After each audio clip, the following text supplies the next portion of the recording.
Bien, buenos días, todavía son días. Les agradezco a todas y a todos que estén presentes en esta primera sesión de nuestro módulo eh, acerca de revocación de mandato. Les agradezco, insisto, que estén por acá en este diplomado de democracia participativa y deliberativa. Es la primera edición y eh, porque como creo que ya hemos platicado, pues fue la transformación del anterior diplomado en mecanismos de democracia participativa, ¿no? Y esta es una materia que viene, digamos, de las ediciones anteriores que me ha tocado dar, pero que no es lo mismo, ¿no? O sea, no vamos a decir, bueno, hay unas cosas que sí van a ser iguales, pues, pero no la estamos abordando igual justamente que como fue en ediciones anteriores. Como ya hemos estado juntos en otra clase, pues no voy a, salvo mejor comentario ustedes, pues creo que no tiene mucho caso perder tiempo en la mecánica a seguir y demás, que ustedes ya la conocen. Bueno, tenemos que encuadrar, ¿no? Este mecanismo en qué tipo de democracia participa, ¿no? Si es en la democracia deliberativa o en la democracia representativa o en la democracia participativa. Y este mecanismo claramente pertenece a la democracia participativa, no a la deliberativa, porque como platicamos en aquella ocasión que compartimos este salón virtual, la democracia deliberativa es aquella donde la ciudadanía o el pueblo, el término que a ustedes les parezca más adecuado, participa en la toma de decisión, pero no toma la decisión de manera inmediata. Ejemplos, los platicábamos, era el Parlamento abierto, el Cabildo abierto. Pero cuando el pueblo es, o la ciudadanía, insisto, si el término pueblo nos genera incomodidad, pero cuando es la ciudadanía la que directamente realiza la toma de decisión, entonces ahí sí claramente estamos en presencia de la democracia participativa, como el plebiscito, el referendo, la consulta popular. Pero, curiosamente, este mecanismo, la revocación de mandato, entronca también de manera inmediata con la democracia representativa. Porque en realidad, si no hubiera democracia representativa, no habría revocación de mandato, ¿no? Entonces, por eso la revocación de mandato en tanto tal es una figura de la democracia participativa, pero que requiere necesariamente a la democracia representativa, porque si no hay representantes populares, no puede haber revocación de mandato. Voy a decir algo que en este momento establecer también una distinción que es importante en nuestras dos sesiones, pero particularmente, o sea, lo tengo que decir aquí, pero particularmente para la del lunes. A ver, hay dos maneras de entender a la revocación de mandato. Hay una manera propia del derecho administrativo de la revocación, la figura de la revocación, ¿no? Que puede implicar, por ejemplo, la revocación de una licencia, de un permiso, pero también la revocación de un cargo. O sea, se ha nombrado a una persona para un cargo y se le revoca ese cargo. Insisto, una figura propia del derecho administrativo que a su vez deviene del derecho civil. Ustedes lo saben, ¿no? Si de repente la compañera Fabiola Gutiérrez me otorga un poder para pleits y cobranzas, para que yo obre en su nombre, pero después dice, no, ya no es necesario, ya no necesito que el doctor Vado me ayude con esto, va y revoca el poder. ¿Qué quiere decir que revoca el poder? Quiere decir que me quita esa representación con la cual yo obraba en su nombre, ¿no? Derecho civil. En derecho administrativo tiene que ver también con la posibilidad de revocar el nombramiento. Esto es, de una persona que se desempeña en una posición gubernamental, que desempeña un cargo público, lo pierde porque se le revoca, no porque termine su periodo, no porque haya renunciado, sino porque se le revoca. Prácticamente es como si fuera que se le estuviera despidiendo. Sin embargo, hemos entendido en el derecho administrativo y en el derecho burocrático, digamos, la idea de la revocación del mandato, perdón, la idea de la revocación del cargo como una sanción. O sea, revocar el cargo es producto de una sanción. Esto es, obraste mal, se te inició un procedimiento de responsabilidad y entonces se te retira del cargo, o sea, se te revoca el cargo y además, pues en su caso, pues se te inhabilita, ¿no? Para no ejercer cargos públicos durante un tiempo determinado. Entonces, esto es ahí, justamente, insisto, esa idea de la revocación en derecho administrativo. Entonces, allí la idea de revocación es castigo, ¿no? Es un funcionario, una funcionaria pública que no está desempeñando, que no desempeñó adecuadamente su función y entonces, por lo tanto, debe ser retirado, retirada del puesto en el que se encontraba. ¿Ok? Bueno, entendida así, la revocación es un castigo, una sanción. Tú obraste mal y entonces hay un, como servidor o servidora pública, y entonces hay una consecuencia. Esa revocación, entonces, solo se puede imponer mediante un procedimiento sancionador, lo que hemos conocido en el derecho disciplinario como un procedimiento de responsabilidades.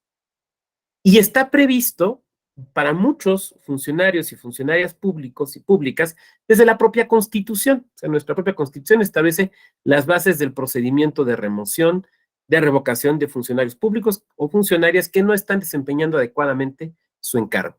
Ahí está visto, insisto, como una responsabilidad, como una sanción, como un castigo, y pertenece al derecho administrativo en su versión o en su vertiente de derecho disciplinario. Eso no lo vamos a ver, no, porque no es un diplomado en responsabilidades administrativas. Si fuera un diplomado en responsabilidades administrativas, entonces lo veríamos. Pero lo quiero puntualizar porque era esto que acabo de tratar de explicar, es algo que creo que no explicábamos con claridad en la versión anterior del diplomado. Y es muy importante porque, como vamos a ver, no es, insisto, esto será el lunes, pero de una vez lo anuncio, nuestra Suprema Corte de Justicia de la Nación, cuando empezó a resurgir el tema de la revocación de mandato en México, tuvo criterios, digamos, distintos de los que se tienen hoy, porque la interpretaba tal y como lo estoy explicando aquí. Y lo que sucede es que el término revocación de mandato, pues es un término multívoco, es un término que tiene distintas connotaciones. La más, digamos, la más propia de nuestro derecho constitucional es la que acabo de explicar, ¿no? La revocación como responsabilidad. Pero de lo que vamos a ver aquí es de la revocación como figura de democracia participativa, que no tiene que ver con la responsabilidad, o al menos no con la responsabilidad en su sentido jurídico, ¿no? Claro está que uno supone que a una persona, a un gobernante, que en votación popular se le revoca el mandato, pues es que no está haciendo bien las cosas, o es que la gente no está contenta. Pero eso no lo podemos ver como un procedimiento de responsabilidad, porque no se impone como sanción. O sea, no es un castigo. Bueno, implica la pérdida del encargo, pero digamos que es sin responsabilidad. Una revocación de mandato en esta segunda vertiente que estoy explicando, en la vertiente de democracia participativa, no es una cuestión de responsabilidad.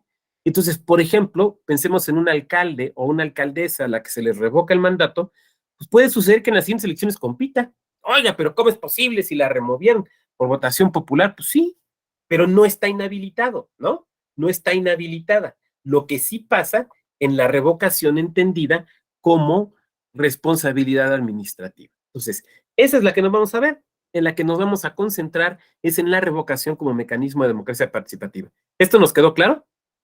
¿Sí? Bueno, entonces, ahora sí, vamos a continuar.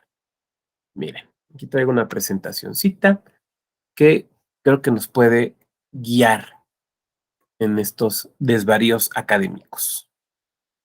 A ver. Bueno, lo que vamos a tratar de ver durante estas dos sesiones son estos 5 elementos, ¿no? El concepto de revocación de mandato, insisto, este segundo concepto de revocación de mandato, el de mecanismo de participación ciudadana. ¿Cuál es el origen histórico? Creo que es interesante conocer el origen histórico de esta figura, su fundamento constitucional, sus características, lo cual implica también conocer pues, los mecanismos por los cuales se utiliza o cómo se ha desarrollado en México y también algunos casos internacionales. Yo empezaría diciendo que de las figuras de la democracia participativa, plebiscito, referendo, por ejemplo, consulta popular, la revocación del mandato es la que menos se usa. También es la que se encuentra en un menor número de países establecida. Por lo tanto, no es, digamos, la figura más popular. ¿Por qué esto es así? ¿Por qué digamos que no es la figura más popular? Pues yo creo que puede haber varias explicaciones. La primera, que a mí se me ocurre, tiene que ver con que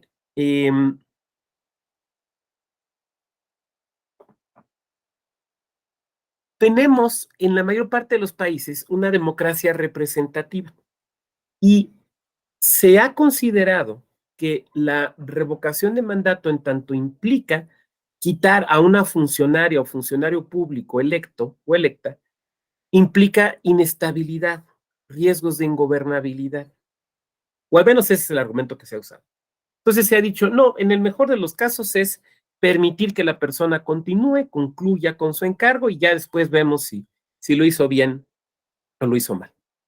También otra razón que se ha usado para no, o que se ha esgrimido para no establecer esta figura de la democracia participativa es que hay quien la considera innecesaria, ¿no? A ver, o sea, si están haciendo mal las cosas, si están gobernando mal, si son corruptos, rateros, incompetentes, lo que hay que hacer es generar una responsabilidad, iniciar un procedimiento de responsabilidad que se les remueva y además se les sancione, por ejemplo, con la imposibilidad de acceder a otro cargo de elección o a otro cargo de gobierno.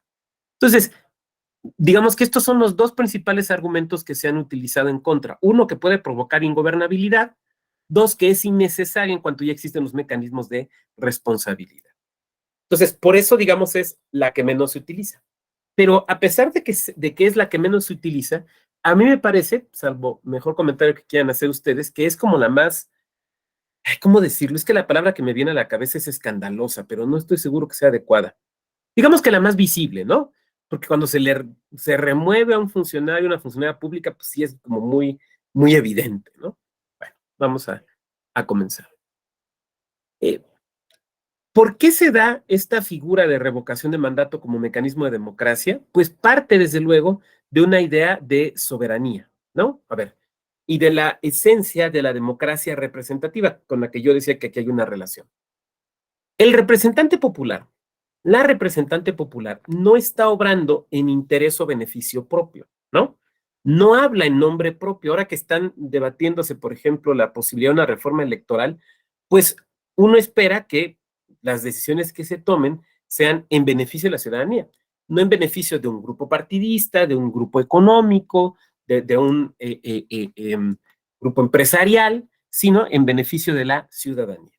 Porque esa es la esencia de la representación popular. Hablan en nuestro nombre. Nosotros aceptamos las leyes, por ejemplo, que hace el Congreso porque sus diputadas, sus senadores son electos por nosotros. Entonces, esa es la idea de la representación popular. Y en esta idea de representación popular está de base una idea de soberanía popular. Ahora, ya sé, a ver, esta no es una clase de teoría del Estado. Ya sé que hay otras formas de entender la soberanía, ¿no? Pero no en, las otras formas que existen no son las que sustentan la idea de la revocación de mandato. Entonces, por eso solo me estoy concentrando en la idea de soberanía popular, porque si no, aquí me van a decir que también hay soberanía a los poderes reales de poder, soberanía a la Constitución, a todo eso digo que sí. Lo único que estoy diciendo es que quiero abordar esto desde la perspectiva de la teoría de la soberanía que lo explica. La teoría de la soberanía popular entonces implica que la soberanía reside en el pueblo.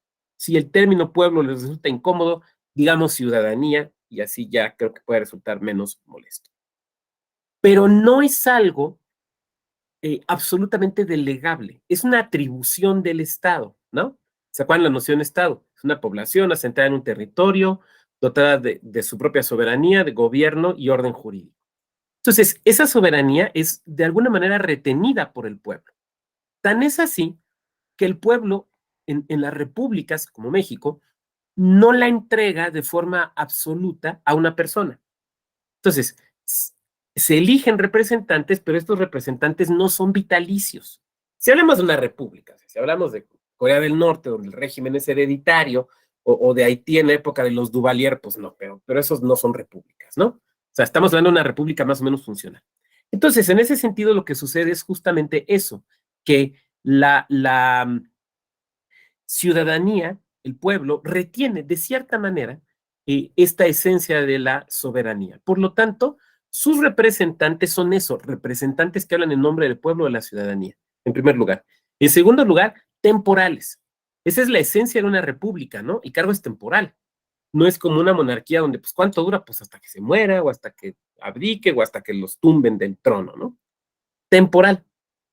Estos dos elementos nos demuestran que la representación y la soberanía no se ceden, sino que el pueblo las conserva. Y de ahí deriva la idea de que si la soberanía que es del pueblo, pero que la ejerce por conducto de sus representantes, si se da cuenta la ciudadanía que no se está ejerciendo de forma adecuada, que no se está ejerciendo en su beneficio, entonces puede revocar la representación. Que en el fondo es una idea que creo que ustedes verán con mucha claridad, pues proviene del derecho civil. A ver, esto es muy claro, ¿no? Supongan que la compañera Jazmín, esperemos que no, pero tenga necesidad de un abogado en un juicio. Entonces me nombra su representante. Entonces ya yo estoy actuando en su nombre, pero se da cuenta que casi no checo el expediente, que como que se me van los plazos y que no le explico bien qué está pasando, o sea, no estoy obrando realmente en su beneficio, pues llega y me revoca y entonces nombra al compañero Ángel Gerardo, ¿no? Si eso pasa en asuntos privados, dirían mis abuelitos, cuanti más en los asuntos públicos, ¿no? O sea, si el representante, si el diputado, la senadora, el gobernante no están obrando adecuadamente, pues se les puede quitar esa representación. ¿Por qué? Porque el pueblo no ha dejado de ser soberano. ¿Por qué? Porque la soberanía no se enajena, la retiene el pueblo, aunque la ejerza por medio de sus representantes. De fondo, esa es la idea política que está detrás de la revocación de mandato, ¿no? Obviamente, como ustedes ven, espero haber dejado claro, esto va de la mano también con una cierta forma de gobierno, la idea de la república. En las monarquías no hay revocación de mandato, ¿no? O sea, en las monarquías, a lo mejor lo que sí puede haber es un referéndum para que deje de ser monarquía y se vuelva república. De hecho, incluso ha habido referéndums al revés. El caso de Luis Napoleón el Pequeño, ¿no? De Luis Napoleón, que era presidente de la República Francesa, y se inventa un referéndum para que deje de ser república y se convierta en monarquía y él se convierta de presidente a emperador. Pues eso sí puede ser, pero eso no es revocación de mandato, ¿no? Esa es otra cosa. Ese no es un quito al representante porque ha obrado mal. Eso es un modifico mi forma de gobierno o mi forma de Estado.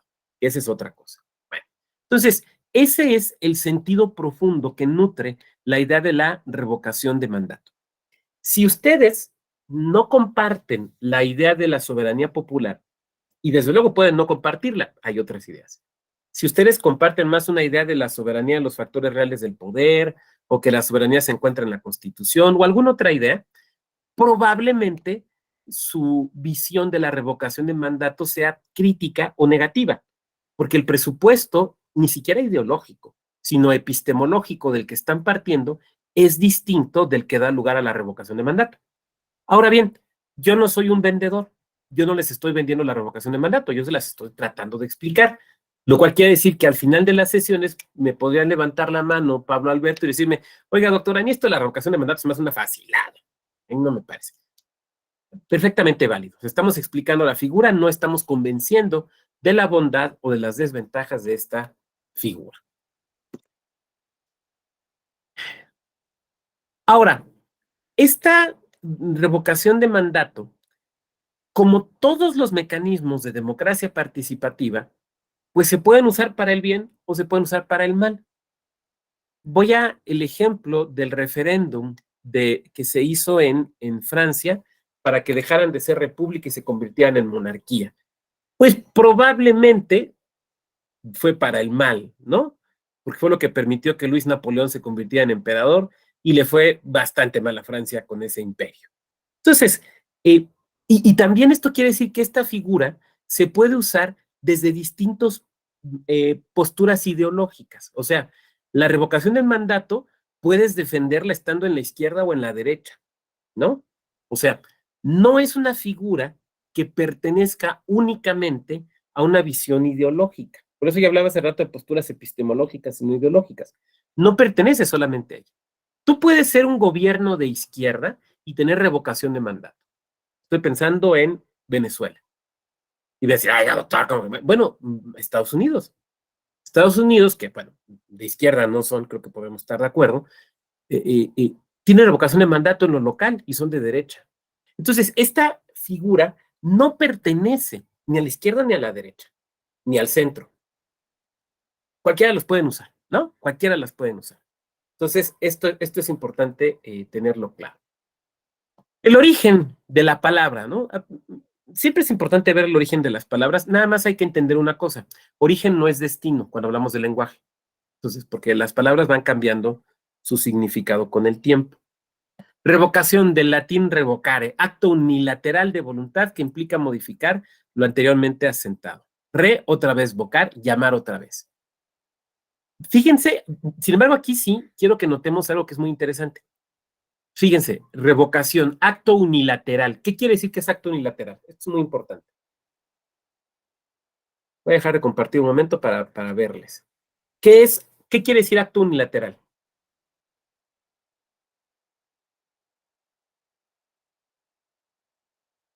Yo estoy seguro que aquí hay gente que sabe. ¿Qué es un acto unilateral? Adelante, Edmundo. Es un acto que depende de la voluntad de una persona. Efectivamente, el acto unilateral en una relación proviene de una sola persona.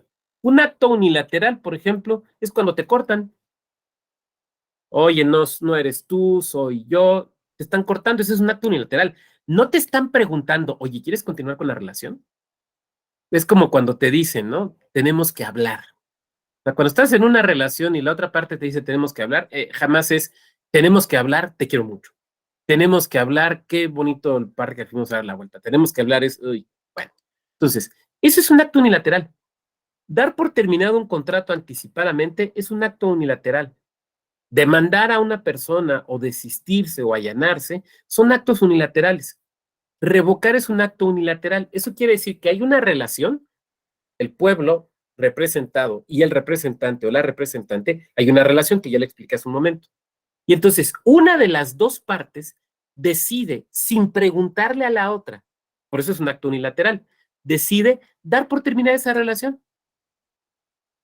Entonces, la revocación de mandato es una forma de la ciudadanía de dar por terminada esa relación, de decir, ya no quiero que seas representante, no eres tú, soy yo. Bueno, en este caso, en realidad, si eres tú, no soy yo. Ahora, no es la única forma unilateral en la que se puede dar por terminada esta relación entre representado y representante. Por ejemplo, cuando renuncia, cuando una senadora la van a nombrar secretaria está, entonces presenta licencia. ¿Qué está diciendo? Ya no voy a desempeñar la representación, la estoy suspendiendo, la estoy dando por terminada de manera unilateral, también es de manera unilateral, porque no va y le pregunta a los habitantes de ese estado, oigan, ¿están de acuerdo con que me vaya? No, siempre está diciendo, se acabó, ¿no? Entonces, son formas de terminar unilateralmente una relación de representación política. Nada más que en la revocación de mandato, quien termina unilateralmente, o sea, por propia voluntad, sin preguntarle al otro, quien termina esto es el pueblo, o digamos, la ciudadanía. ¿Estamos de acuerdo? Ahora, es unilateral porque no le preguntan al funcionario, o sea, no le dicen, oiga, señor, ¿está usted de acuerdo con que lo revoquemos? Oiga, señora, la queremos revocar, ¿no se enoja? Ah, no, es que sí me enojo. Oye, entonces no lo revocamos. Miren, perdón la referencia, pero sería absurdo, ¿no? Voy a poner un ejemplo. ¿Se acuerdan una canción de José Alfredo Jiménez que se llama Si nos dejan? ¿Se acuerdan de esa canción? Si nos dejan, nos vamos a querer toda la vida. Si nos dejan, hacemos con las nubes terciopelo. Voy a decir algo que espero no sea ofensivo, pero ¿se han fijado que es la canción del amor cobarde? Si nos dejan, te quiero. Si nos dejan, y si no nos dejan, ay, pues entonces no. Espérame. O sea, ¿se hace o no se hace, no? O sea, ¿esto va en serio o no va en serio? Aquí es exactamente igual. Para que sea revocación de mandato, no puede estar sujeta a la aceptación del personaje al cual quieran revocar. Porque entonces es si nos dejan, ay, si los dejan, lo revoco, ¿no? Dice Teresa, tiene todo el sentido del mundo. ¿Qué tiene todo el sentido del mundo? ¿La canción o mi interpretación de la canción? Que no es mía, que es de Sergio Zurita, por cierto. Pero yo creo que es cierto, ¿no? Es que, o sea, imagínate, ¿no? Vamos a vivir nuestro amor. No, no nos dejan. Ay, pues entonces mejor ama a otra persona. No, güey, o sea, a ver, o sea, ¿no? El amor no puede ser cobarde, porque entonces no es amor. Bueno, la revocación no puede ser cobarde.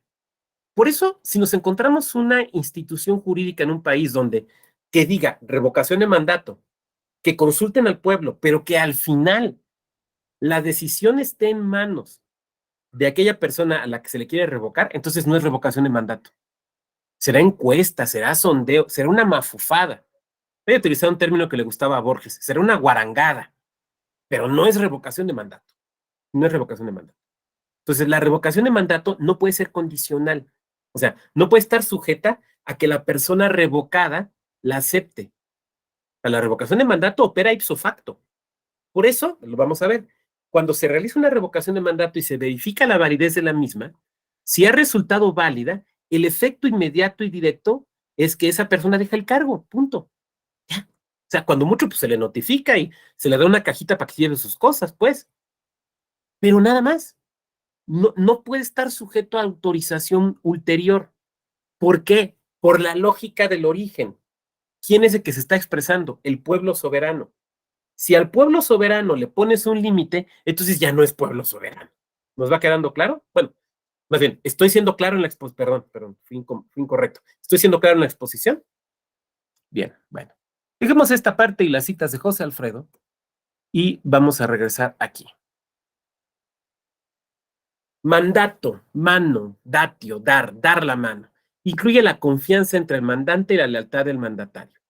Miren, cuando yo hablaba hace un momento, bueno, hace unos minutos, de la revocación de mandato como sanción administrativa, esa sanción se da porque quien desempeña el encargo público lo ha hecho mal. Mal en el sentido de que se ha generado una responsabilidad, ha violado la ley. Ahora, la revocación de mandato en el sentido que ahora la estoy explicando, esto es como mecanismo de democracia participativa, es algo, ¿qué carambas es esto? Es algo totalmente distinto, ¿no? Es algo totalmente distinto. Aquí simplemente se le perdió la confianza a la persona. Ya no se confía en que está desempeñando bien su encargo, pero lo único que se quiere es que deje el encargo. No se busca que tenga otra consecuencia legal.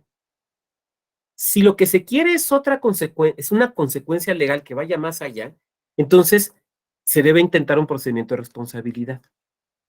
Si lo único que quiere uno es que esa persona ya no tenga el encargo, entonces el mecanismo adecuado es la revocación.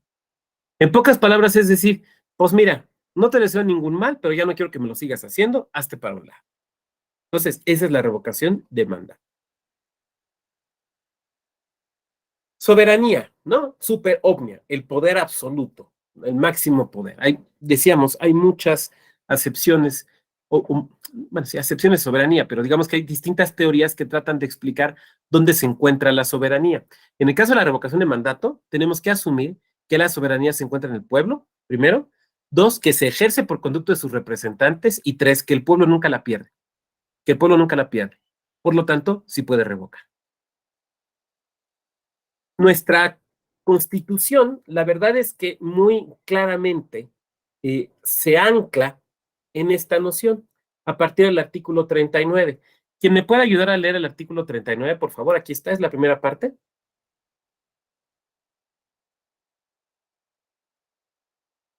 ¿Quién nos ayuda? El artículo 39 de la Constitución Política de los Estados Unidos Mexicanos expresa: la soberanía nacional reside esencial y originalmente en el pueblo. Todo poder dimana del pueblo y se instituye para beneficio de éste. El pueblo tiene en todo tiempo el inalienable derecho de alterar o modificar la forma de su gobierno. Muchas gracias. A ver, si el pueblo es soberano, si el pueblo puede modificar incluso la forma de gobierno, y la verdad es que más, incluso hasta la forma de Estado, pero si puede hacer eso, cuanti más puede revocar nombramientos. O sea, si yo puedo decidir que ya no seamos una república presidencial, bueno, si yo puedo, o sea, nosotros pueblo, podemos decidir que ya no seamos una república presidencial, sino una parlamentaria o una república semipresidencial, con mayor razón, sería un argumento ad maior ad minus, con mayor razón podemos revocar un nombramiento, podemos revocar un encargo, ¿no? Así de sencillo. Esto era muy gráfico en el lema romano, Senatus Populus que Romanus, ¿no? ¿Qué es el Estado, qué es Roma, el Senado y el pueblo? Bueno, miren, hay dos acepciones aquí que podemos discutir. Miren, espérenme un segundito. Es que quiero hacer una cita de Carl Schmitt, pero casualmente tengo aquí el libro a la mano. Entonces, espérenme tantito y leemos directo a Schmitt.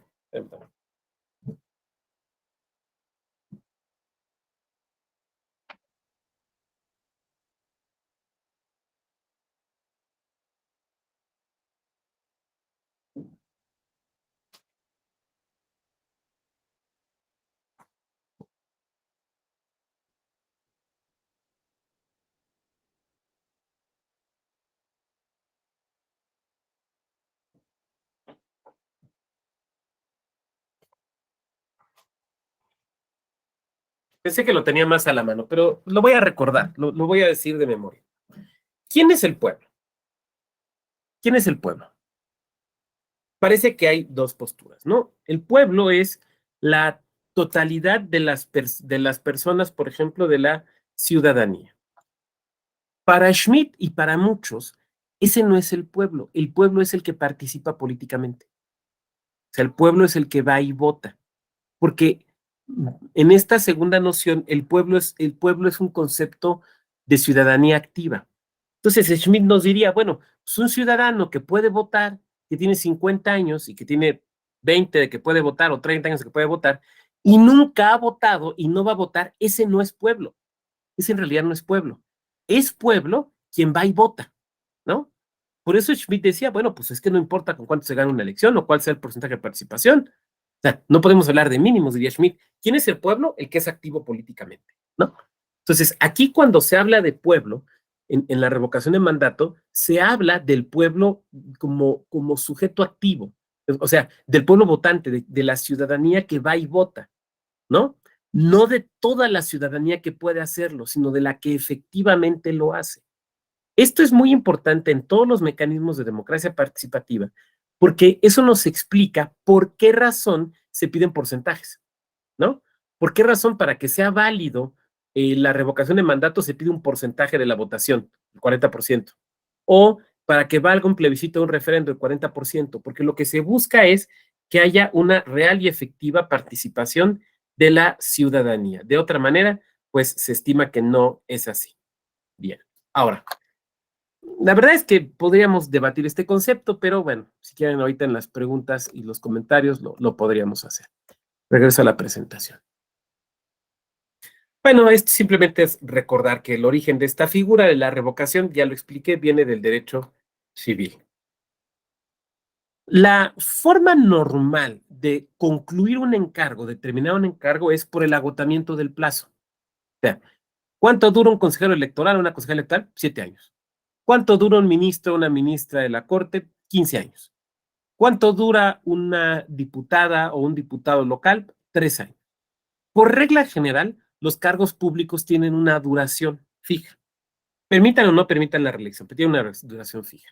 Ahora, hay algunos casos en que no. Por ejemplo, ser juez o jueza, pues normalmente está sujeto a que, salvo los titulares de las altas cortes y los altos tribunales, normalmente están sujetos pues, al correcto desempeño de su encargo, ¿no? Entonces pueden durar hasta la edad de jubilación. Pero en el caso de los cargos públicos, los cargos de representación popular, no tenemos cargos perpetuos en México. Sería contrario a la idea de la República. Entonces, todos estos cargos siempre van a tener como forma natural de terminación la conclusión del plazo, ¿no? Entonces, aunque quepa la posibilidad de una reelección, hay un plazo que se concluye, aunque se inicie prácticamente de forma inmediata a otro, pero hay un plazo que se concluye. Esa es la forma normal o la forma, yo creo que podemos ir hasta ideal de conclusión de un encargo público de representación, pero la otra posibilidad es justamente la revocación de mandato. Algunos teóricos, sobre todo los clásicos, estoy pensando en Bodino, pero podríamos pensar en Rousseau, seguramente, consideran que la soberanía nunca se cede del todo, y Rousseau más claramente, ¿no? La soberanía nunca se cede del todo, sino que la representación política es una necesidad, ¿no? porque somos demasiadas personas y no podemos estar tomando todas las decisiones. Y porque además tenemos que trabajar para vivir y no nos dedicamos a la política, necesitamos una especie de división social del trabajo. Entonces, gente que se dedica a la política, que sea la que tome las decisiones. Pero ahí hay un temor. Si estas personas se sienten como las únicas especializadas, las únicas con conocimientos, pues se van a querer enquistar, ¿no? Y entonces vamos a dejar de ser una república y nos vamos a convertir en una monarquía. Por eso, que siempre sientan, dirían estos autores, que hay un riesgo de que pierdan el encargo antes de la terminación del tiempo. Aquí tenemos una definición que creo que le podemos sacar mucho jugo. ¿Quién me puede ayudar a leerla, por favor? ¿Quién quiera?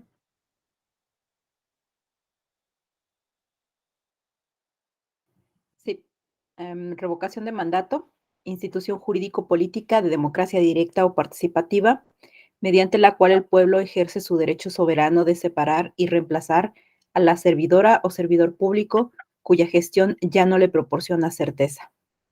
Muchas gracias, compañera. A ver, vamos a irla desgranando para ver las características. Institución jurídico-política. Sí, claro. A ver, es que revocar es una decisión política. Revocar es una decisión política. Tan política como votar.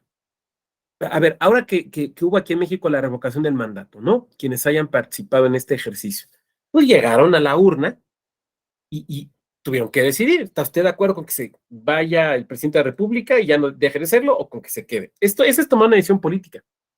Esa es una decisión política.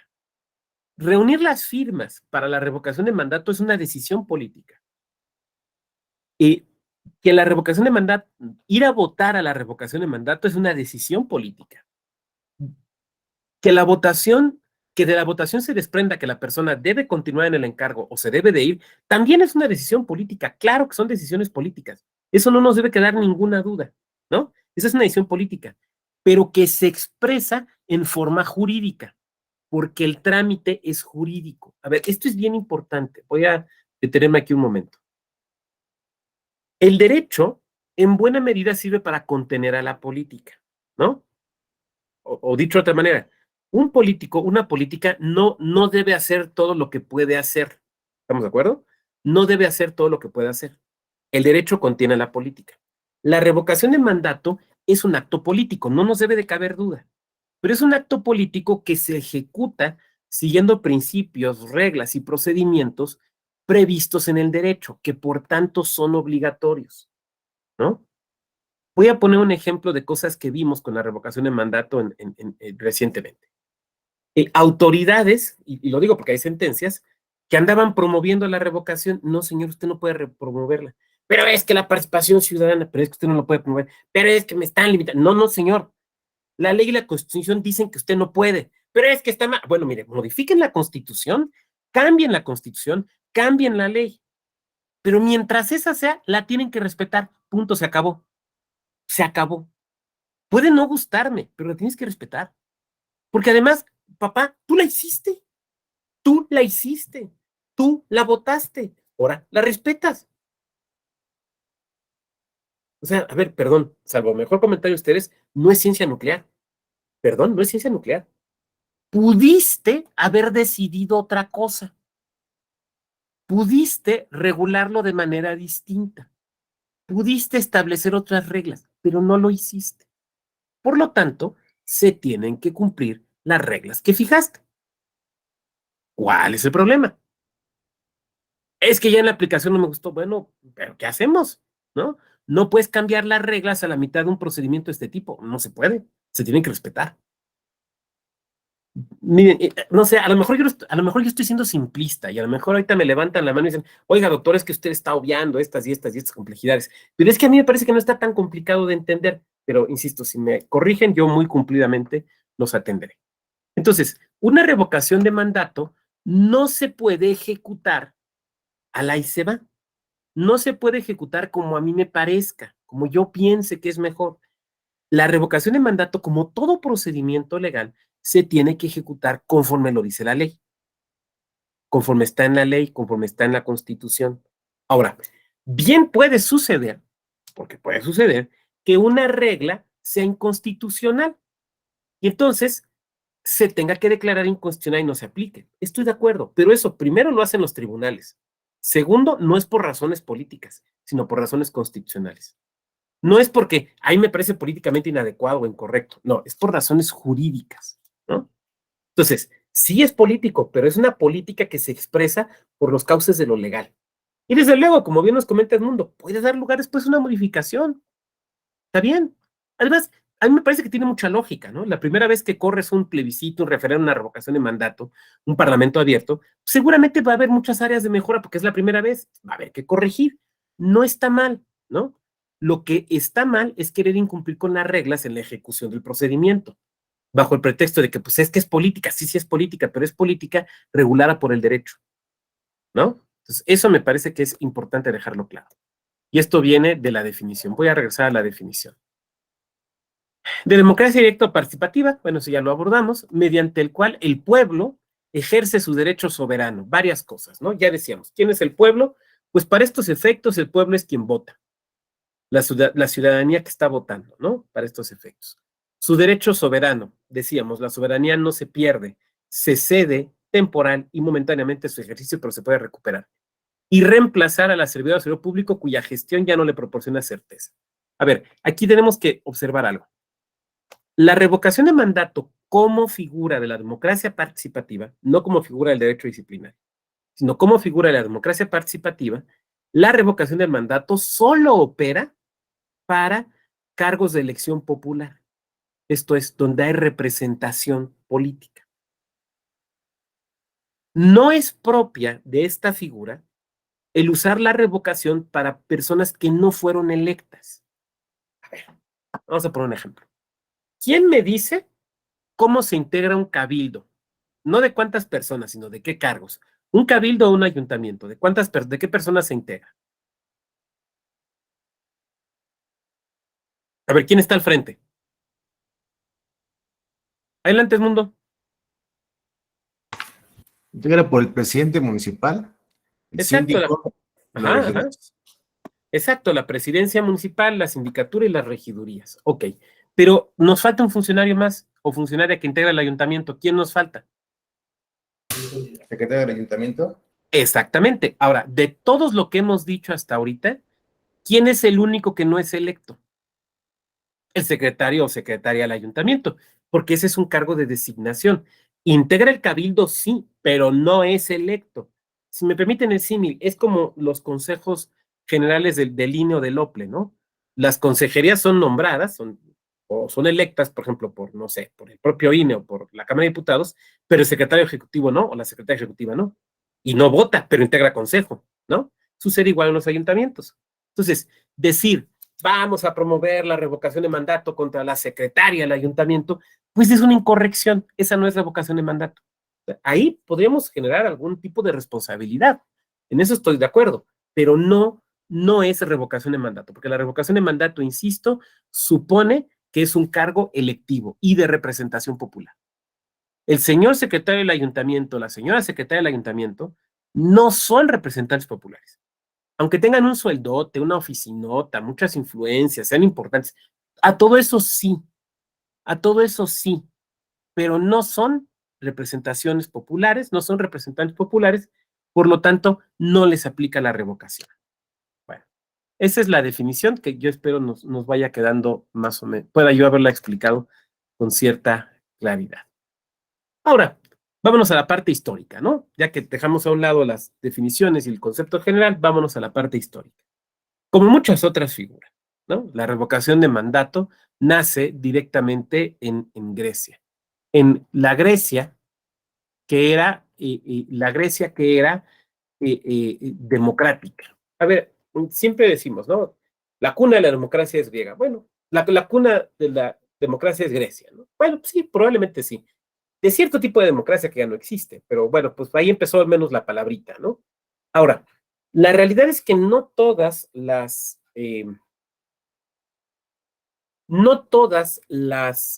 polis griegas fueron democráticas, ni también aquellas que lo fueron todo el tiempo.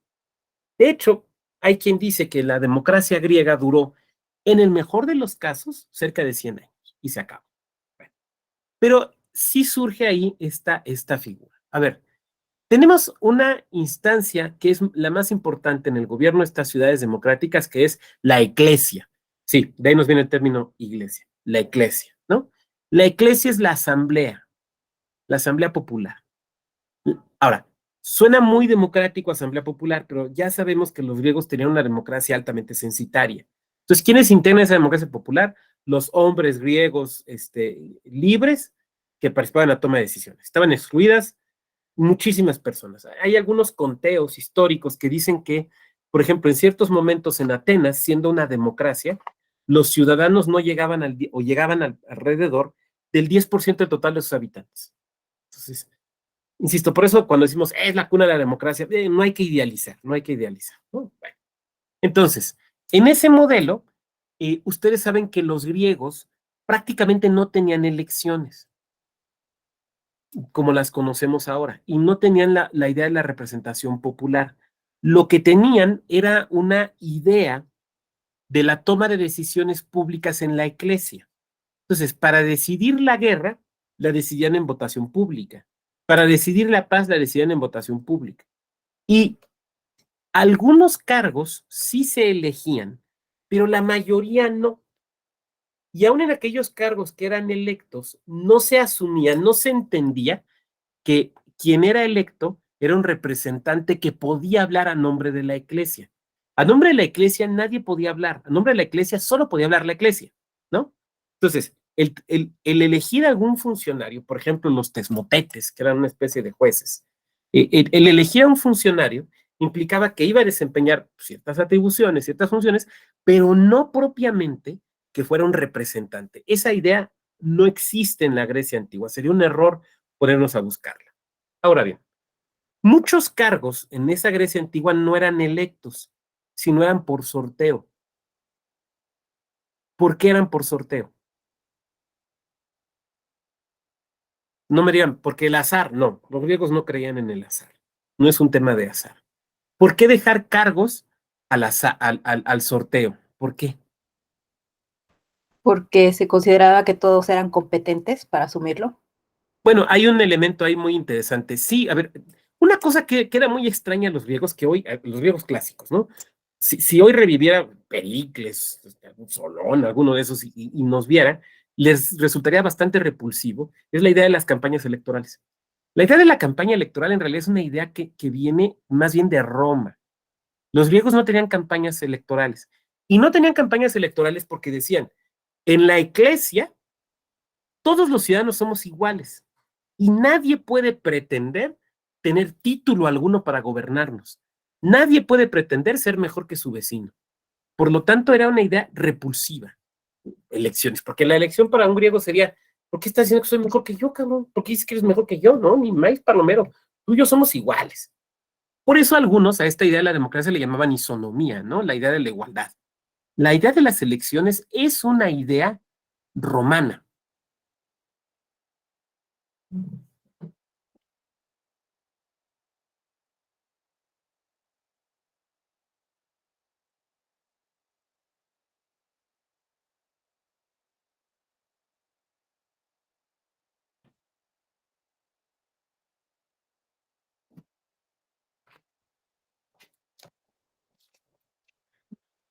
Voy a reclamar en apoyo a lo que estoy diciendo la figura de Shakespeare.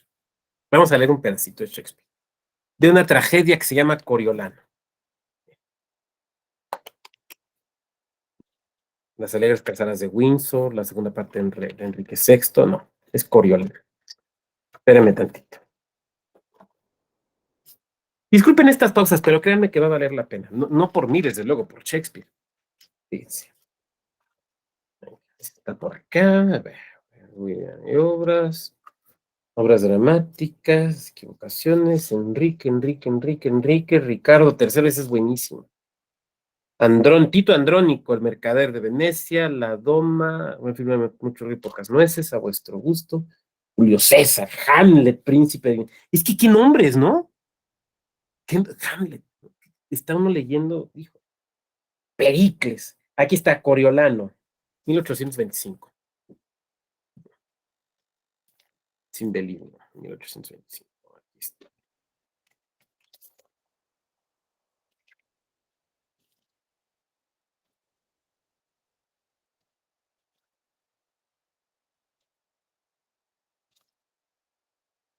Es que les voy a leer cómo era una campaña en Roma.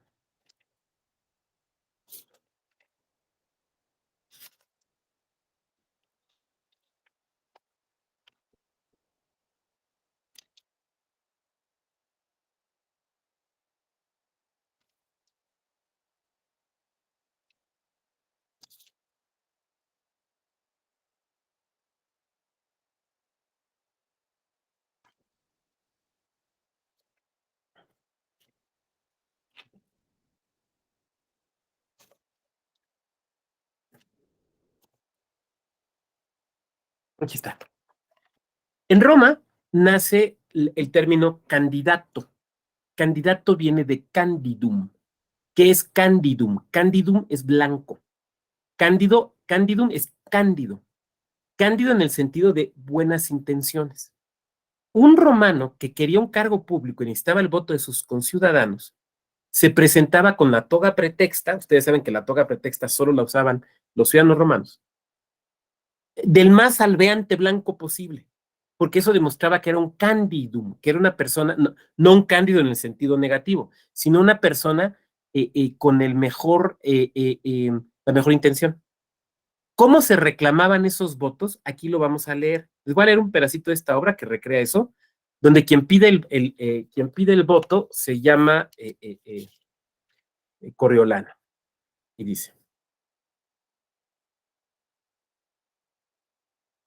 sabéis, dice el que quiere el voto, Coriolano, que es un hombre profundamente, que odia profundamente al pueblo, pero necesita sus votos, ¿no? Es un hipócrita. ¿Saben, señor, por qué me encuentro aquí? Le dice un ciudadano. Ciudadano 1. Lo sabemos, señor. Deciros lo que les ha dado el derecho de venir aquí. Dice Coriolano. Mi propio mérito, que es el que pide el voto. Ciudadano 2. ¿Vuestro propio mérito? Sí, Coriolano dice, y no mi propio deseo. Ciudadano 1. ¿Cómo? ¿No es su propio deseo? Coriolano. No, señor. No fue jamás mi deseo molestar a los pobres viniendo a mendigarles. Fíjense el detalle. Ciudadano 1. ¿Pueden creer de verdad que si le damos algo es porque esperamos ganar con usted?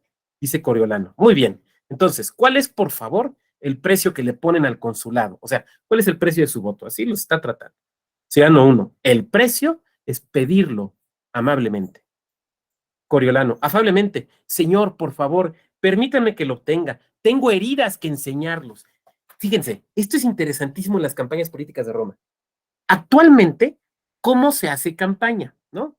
Pues la forma típica es esos espectaculares donde está el candidato con la esposa y los hijos, ¿no? Y ya sabemos que ni viven juntos y que esos hijos hasta voltean a ver al señor así como no lo hemos visto en 10 años, pero bueno, así se piden los votos, así. ¿Cómo lo pedían los romanos? Bueno, un romano, que este es Coriolano, que era un general, llegaba a la plaza pública y empezaba a pedir el voto. Es que voten por mí, pero ¿por qué debemos votar por ti? Porque he defendido o he peleado por Roma. Entonces lo que hacía es que se descubrían con la toga pretexta y enseñaban las heridas. Por eso dice, tengo heridas que enseñaros. Heridas obtenidas en batallas por Roma. Entonces, miren, aquí me dieron un lanzazo, miren, aquí en la nuca traigo, bueno, la nuca está acá atrás. Tengo un cuchillazo, miren, aquí en la pierna, una pedrada que me dieron contra los etruscos. Entonces, tenías que exhibir tus cicatrices. ¿Se fijan qué interesante? Tenías que exhibir, o sea, no tenías que exhibir tu familia, tenías que exhibir tus cicatrices. Eso es lo que les dice Coriolano, por eso les dice, tengo heridas que enseñarlos. Las haré ver en particular. Vuestro buen voto, señor, ¿qué responde? Ciudadano 2, lo tendrás, noble señor. Coriolano, trato hecho, señor. He aquí 2 dignos votos mendigados. Tengo vuestras limosnas. Dios. Ciudadano 1, pero esto es algo extraordinario. Ciudadano 2, si lo tuviera que dar todavía, pero no importa. Es una espléndida recreación de cómo eran las elecciones en Roma. Y bueno, pues aquí tenemos esta figura de Coriolano, que en realidad pues, era un tipo evidentemente despreciable y clasista, ¿no? Lo tenemos que decir. Pero eso se ejemplifica. Eso no existe en Grecia, ¿no? En Grecia no hay, en realidad no hay elecciones en ese sentido. De repente se tiene que elegir a un ciudadano, pero normalmente decía yo, se deja a la suerte. Y entonces yo les preguntaba, ¿por qué a la suerte? ¿Por qué se dejaba a la suerte o al azar? ¿Porque les gustaba apostar? tenían casinos y demás. ¿Por qué? Y ya sé que no sabemos, pero hay que hacer un ejercicio de imaginación. ¿Por qué creen? ¿Quién quiera? A ver, una voz que no hayamos escuchado. Porque además, como tienen las cámaras apagadas, no sé si están despiertos o dormidos. Abel Medina, Abel, ¿por qué crees tú que lo dejaban a las suertes?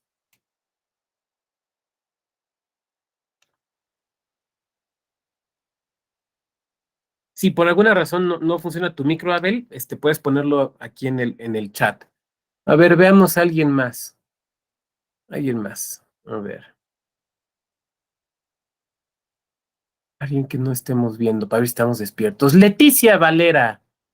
Leticia, ¿por qué crees que se dejaba a la votación, al azar, Leticia?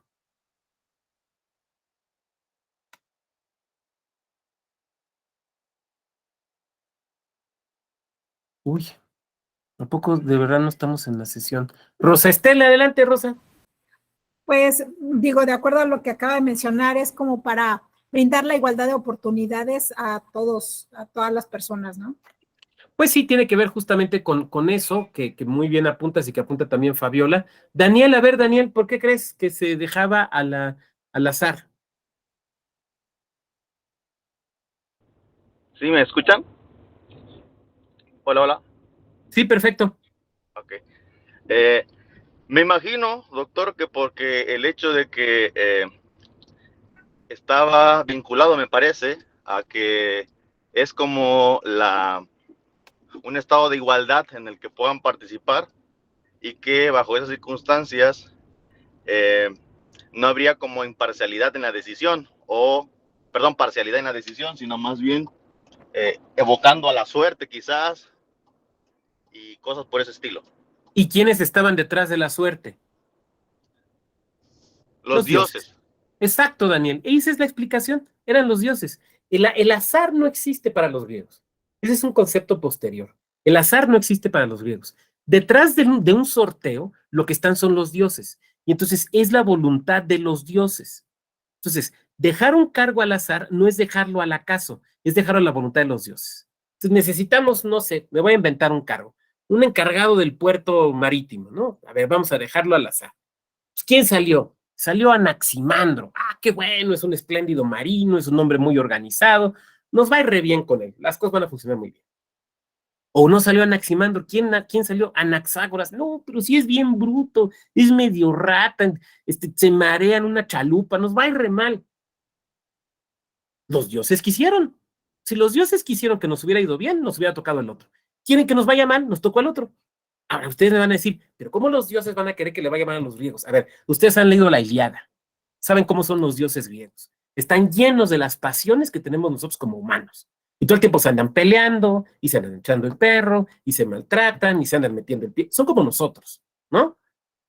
Entonces, claro, a veces metía la mano un dios que no quería esa ciudad y pues les iba del carambas. Pero esa era la voluntad divina.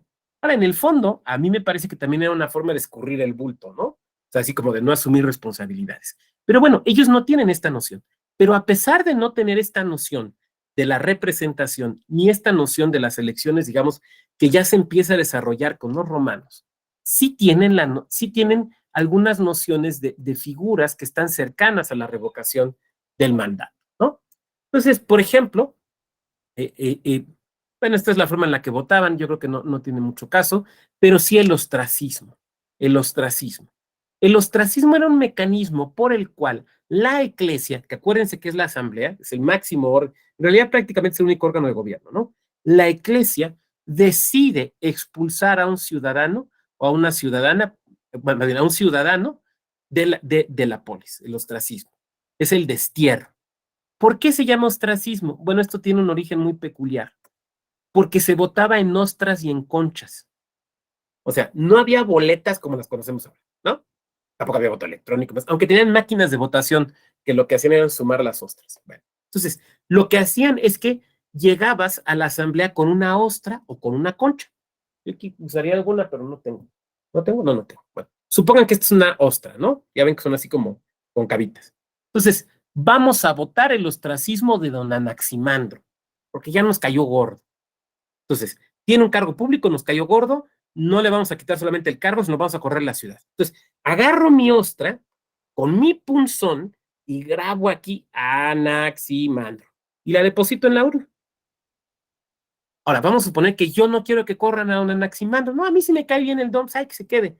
Agarro mi ostra, no uso el punzón y la deposito en blanco. Y entonces al final lo que se hacía era contar las ostras o las conchas. Si la mayoría traían escrito el nombre de esa persona, se le expulsaba de la polis. Bueno, sí, de la polis. Se le expulsaba de la ciudad. Perdía el cargo y se le expulsaba.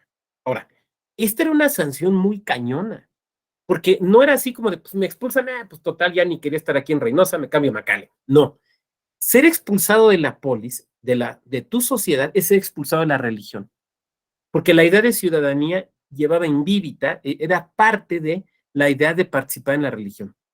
Entonces, tú solamente vivías tu religión en tu ciudad, no en otra. O sea, a ver, había un templo de Hermes en Atenas, seguramente también había otro templo de Hermes en Esparta, pero tú, ciudadano ateniense, no podías entrar al templo de Hermes en Esparta, solamente al de Hermes en Atenas, ni en Tesalónica, ni en ninguna otra parte. Entonces, por eso ustedes saben que normalmente, frente al ostracismo, preferían el suicidio. Preferían el suicidio. Es la tragedia ay, ¿cómo se llama esta tragedia griega? De la hermana que muere su hermano fuera por ostracismo y que reintroduce el cuerpo para enterrarlo en la ciudad. ¿Quién se acuerda? Empieza con A. Bueno, no es Andrónica, me voy a acordar después. Bueno, entonces, existe este mecanismo del ostracismo. Nada más que sí estaba muy cañón. O sea, porque no era, pensemos en la revocación de mandato actualmente. Si se le revoca el mandato a alguien, lo único que pasa es que se queda sin chamba y se va a su casa. Claro, quedar sin chamba en estas épocas es bastante rara. Pero no pierde la ciudadanía, no se va a la cárcel, no se le expulsa del lugar, puede seguir participando en política, todo eso. En cambio, esta versión de revocación griega del mandato, que es el ostracismo, está muy cañona. O sea, te corren no solo del puesto, sino de la ciudad, y te corren, además de toda la religión, todo junto. O sea, imagínate todo junto así, ya nada más falta que no se pase un perro y te pise, ¿no? O sea, está muy cañón, pues. Entonces, los propios griegos se empezaron a dar cuenta de que era excesivo. Porque el problema no solamente es que era excesivo, sino que era también la única sanción. Entonces, era o te quedas con el fulano que no está haciendo bien las cosas, o lo corres de la ciudad y prácticamente es la muerte. Pero no hay algo en medio, no, o una u otra. Está demasiado dicotómico, ¿no? Entonces, los propios griegos lo fueron moderando. Vamos a ver. Regreso aquí a la... ¿Cómo es de tiempo? Bien. Regreso aquí a la presentación. Demóstenes, célebre orador y político, por ejemplo, pues trató de ejemplificar justamente esta figura. Bien, aquí tenemos algunos ejemplos de ostracismos. Arístides, Temístocles y demás. Esta es muy buena, Fíjense, Heródoto, el padre de la historia, dice de Arístides que era el mejor y más honorable hombre de Atenas, por su rectitud y alta conducta ética, por lo cual lo apodaban el justo. Pero al defender con gran entusiasmo a los campesinos contra los terratenientes, se enemistó con el hombre fuerte de esa época, Temístocles. Y este logró que se le aplicara el ostracismo, fíjense.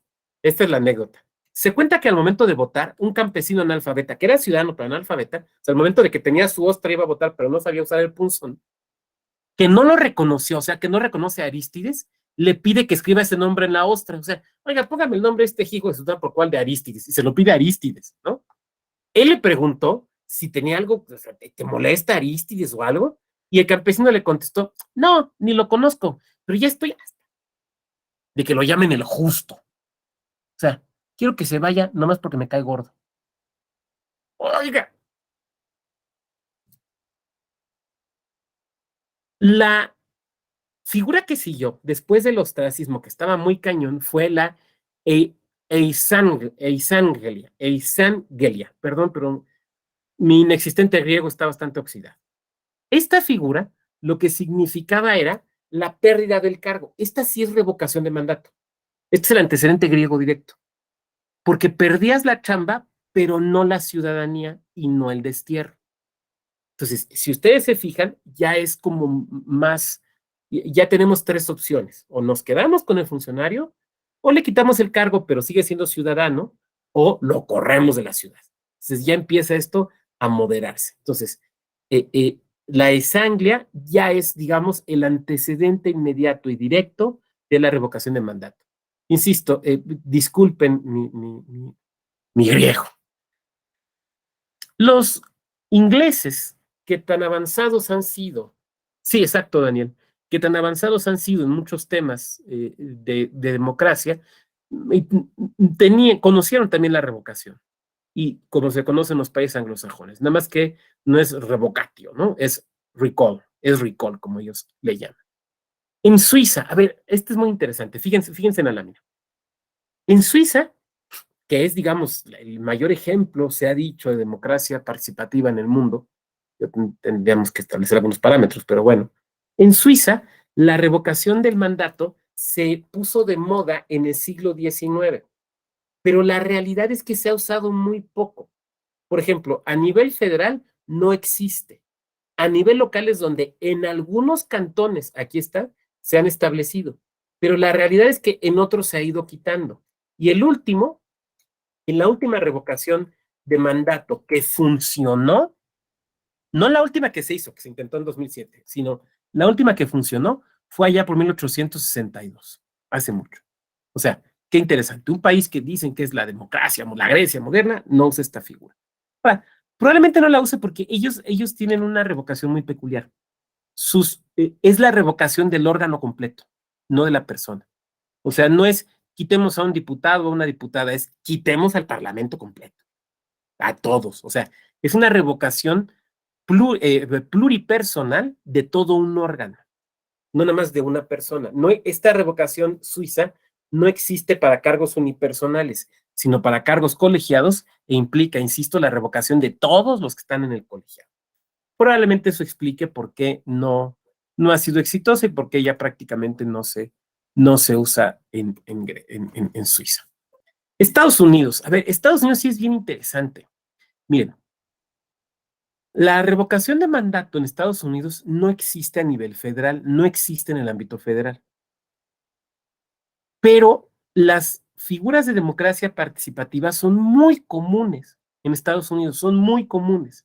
Si ustedes les ha tocado ir a Estados Unidos en algún día de elecciones, lo verán, porque siempre se está votando elecciones, más propuestas, más referendos, más revocaciones, siempre. Esto a nivel local y a nivel de condados tiene muchísima vitalidad, no a nivel nacional. Entonces no nos vayamos con la finta, porque yo sé que cuando dije hace rato que había revocación en Estados Unidos, más de alguna o de alguno debe haber dicho, este señor no preparó la clase, porque eso no es cierto. No, en lo federal no, pero en lo local sí.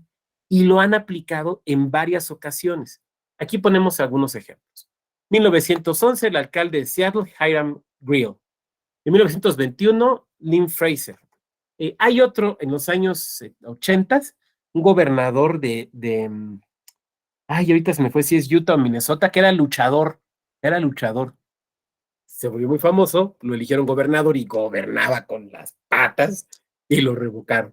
Y el último, muy interesante, Gary Davis. Gary Davis, ¿por qué es interesante? Bueno, gobernador de California, demócrata. Ustedes saben que California de repente es muy demócrata y de repente es medio republicana, ¿no? Ronald Reagan, digo que más republicano que Ronald Reagan fue gobernador de California. Richard Nixon, que más republicano que Richard Nixon, presidente de Estados Unidos, era californiano de Montecito, California, ¿no? Bueno, pero de repente tienen épocas muy demócratas. Gary Davis era un gobernador en los inicios de los 90 del siglo pasado en California, muy popular, pero que empieza a irle muy mal. Entonces, viene una revocación de mandato y la pierde, lo revocan, entonces se convoca a elecciones. ¿Y quién fue el que entró en lugar de Gary Davis? ¿Quién ganó la elección después de la revocación de Gary Davis? Ustedes lo conocen. Arnold Schwarzenegger. Arnold Schwarzenegger, que ustedes recuerdan, fue gobernador de California, Estados Unidos, lo fue porque revocaron a Gary Davis.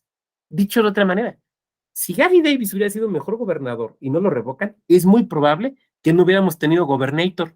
Bueno, no nosotros, que los americanos no hubieran tenido gobernator.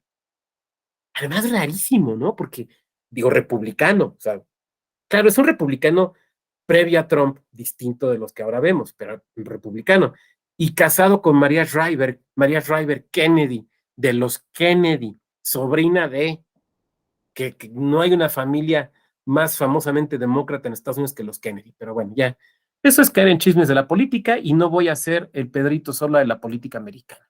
Entonces vamos a continuar por acá. Bueno, aquí decíamos, otros casos. Venezuela es el primer país en América Latina que lo implementó en el artículo 72 de su constitución bolivariana. Ustedes recordarán que todavía en la vida de Hugo Chávez hubo un intento de revocación, que de hecho juntaron las firmas, se hizo la revocación, pero no lo revocaron. Entre otras razones, porque la revocación venezolana, como algunas otras, establece dos parámetros que es muy importante observar. A ver, para que tenga lugar la revocación en Venezuela y en algunos otros casos, se tienen que cumplir dos requisitos. Primero, que vote al menos el mismo porcentaje, el mismo número de ciudadanas y ciudadanos que votaron en la elección en la cual ganó aquel al que quieran revocar.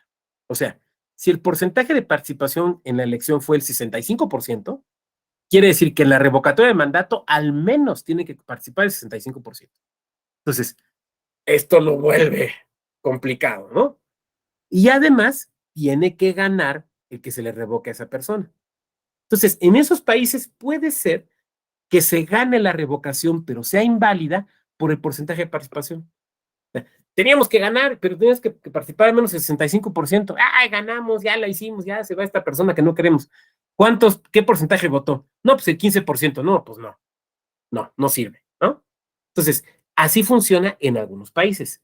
Ese es el caso, insisto, de Venezuela. Entonces, bueno, lo tienen, lo han usado una vez y pues quienes pretendían revocar no consiguieron revocar.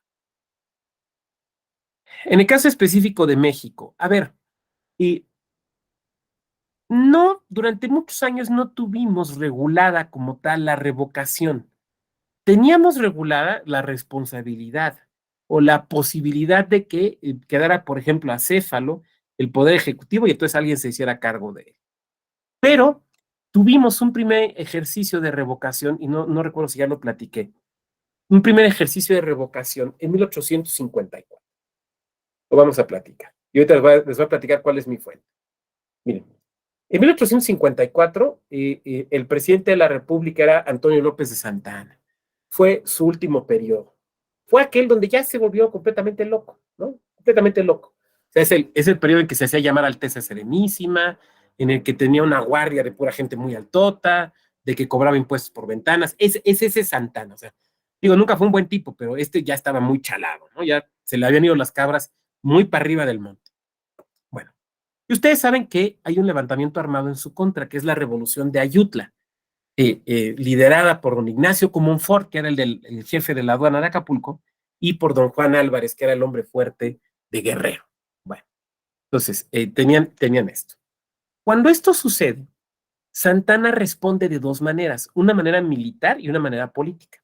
La manera militar fue, pues, salir a enfrentarlos, incluso él mismo al frente del ejército, y le fue del carambas, porque ya nadie lo soportaba. Pero la otra fue una forma política. Entonces dijo, ya no me quieren, estos alzados dicen que ya no me quieren de presidente, pues les voy a demostrar que el pueblo sí me quiere. Y entonces convoca a una revocación de mandato. Dicho de otra manera, la primera revocación de mandato en México no es la que acabamos de vivir, sino la de 1854. Lo que pasa es que no se le llamó revocación de mandato. El término como tal no existía.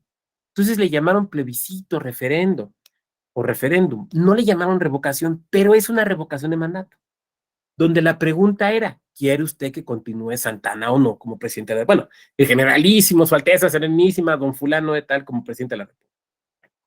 Entonces se hace esa consulta, se hace esa revocación de mandato. ¿Quién convocó? Aquel que podía ser revocado, ¿no? O sea, el propio Santana fue el que convocó. O sea, no fue la ciudadanía que juntó firmas, fue el propio Santana el que convocó. Eso es un dato importante.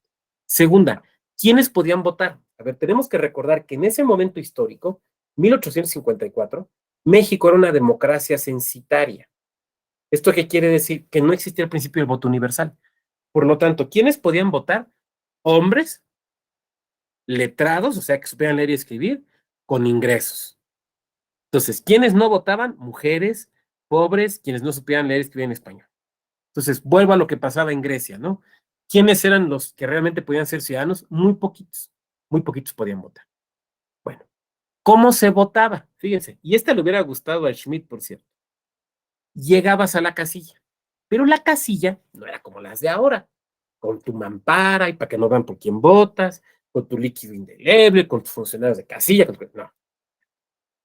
Había listas o padrones. Esos padrones los tenían las municipalidades. Acuérdense que hasta los años 60, 70, el padrón electoral lo hacían los municipios. Bueno, el padrón lo tenía la municipalidad o la corporación. Por ejemplo, los profesores de universidad votaban en su universidad. ¿Y qué hacían? Pues le pedían a la universidad el listado de profesores. Ese era el padrón.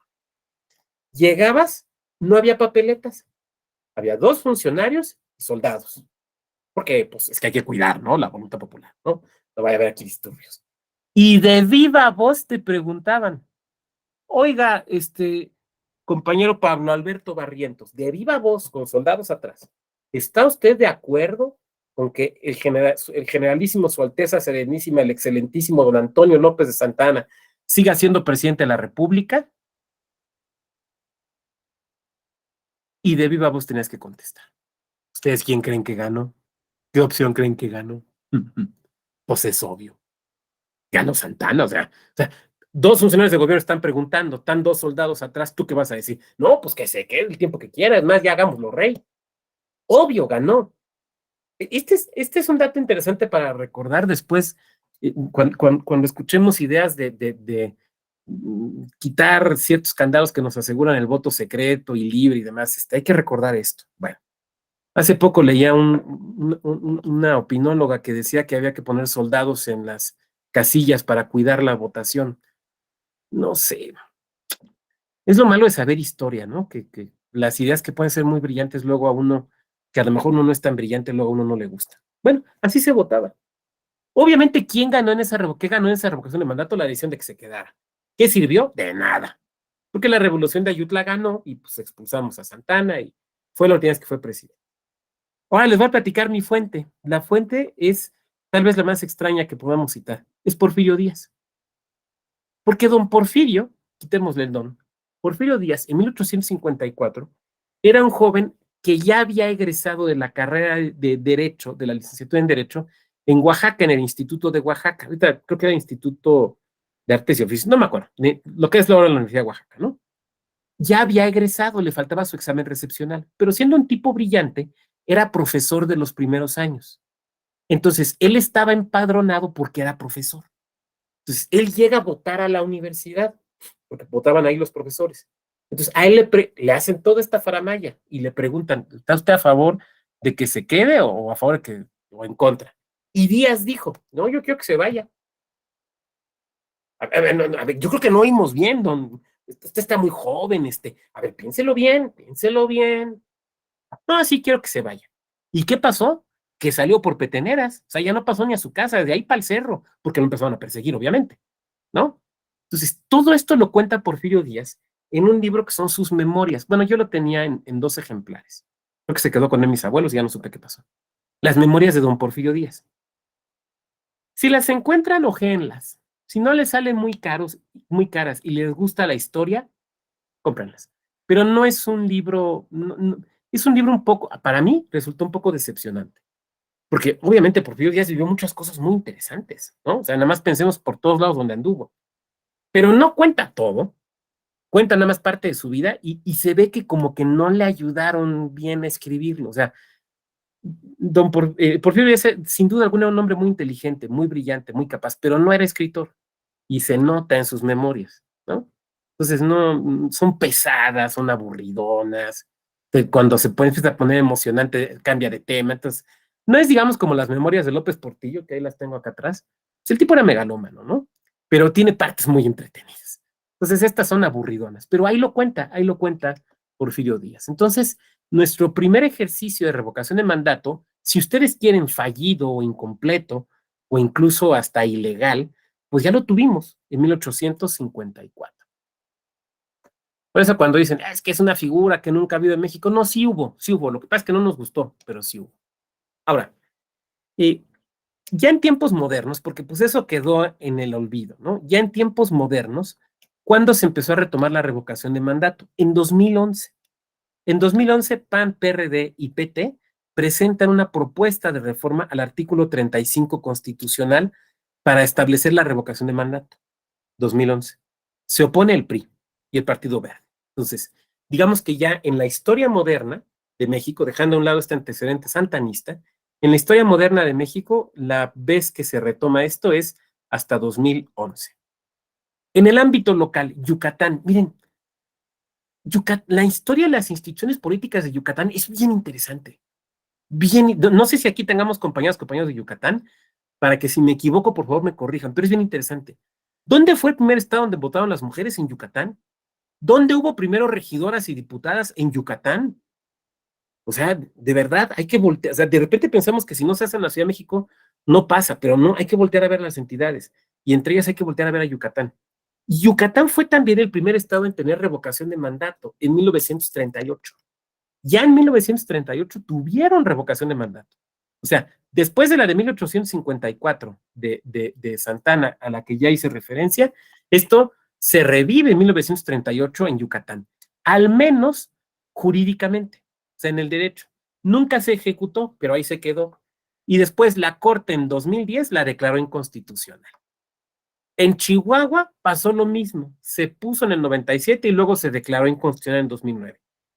En la sesión de lunes voy a comentar por qué se declararon inconstitucionales y tiene que ver con la distinción que hacía al inicio de la sesión de hoy. Otros estados como Zacatecas, Oaxaca, Morelos, Guerrero, Aguascalientes y Nuevo León la mantuvieron en sus disposiciones normativas, pero no tenía efectos. ¿Por qué? Porque cuando alguien la intentaba medio empezar a activar, el funcionario acudía al juicio de amparo y les aplicaban los criterios de Yucatán y de Chihuahua y entonces no procedía la revocación de mandato.